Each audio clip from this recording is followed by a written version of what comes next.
হরে কৃষ্ণ, রাধে রাধে। ওং নমো ভগবতে বাসুদেবায়, ওং নমো ভগবতে বাসুদেবায়, ওং নমো ভগবতে বাসুদেবায়। আজকে আমরা পড়ব শ্লোক নাম্বার 9, 626 পেজ, অধ্যায় 15। আমি শুধু শর্টকাটের জন্য অনুবাদ আর তাৎপর্যটা পড়ছি, ঠিক আছে?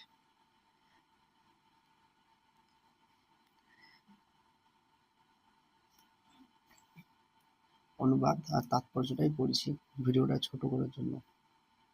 এই জীব আরেকটি স্থূল দেহধারণ পূর্বক চক্ষু, কর্ণ, ত্বক, জিহ্বা,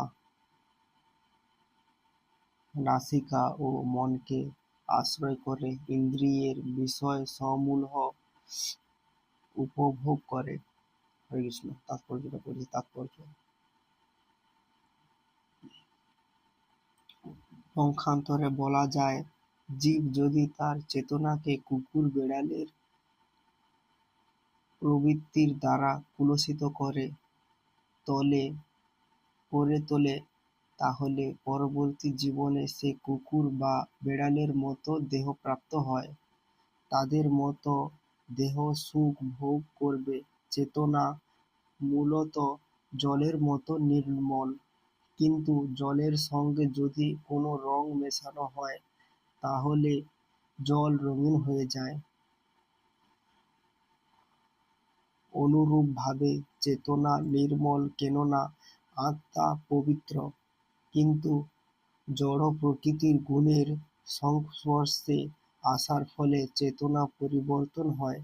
প্রকৃত চেতনা হচ্ছে কৃষ্ণ চেতনা।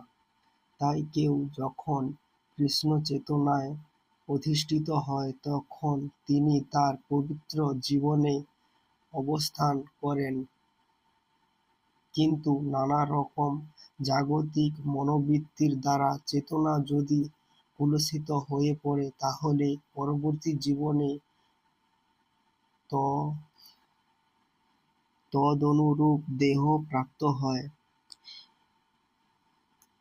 প্রাপ্ত হতে হয়। তখন যে পুনরায় মনুষ্য দেহপ্রাপ্ত হওয়া যাবে তার কোনো নিশ্চয়তা নেই। কুকুর, বেড়াল, শূকর, দেবতা বা 84 লক্ষ বিভিন্ন প্রকার প্রজাতির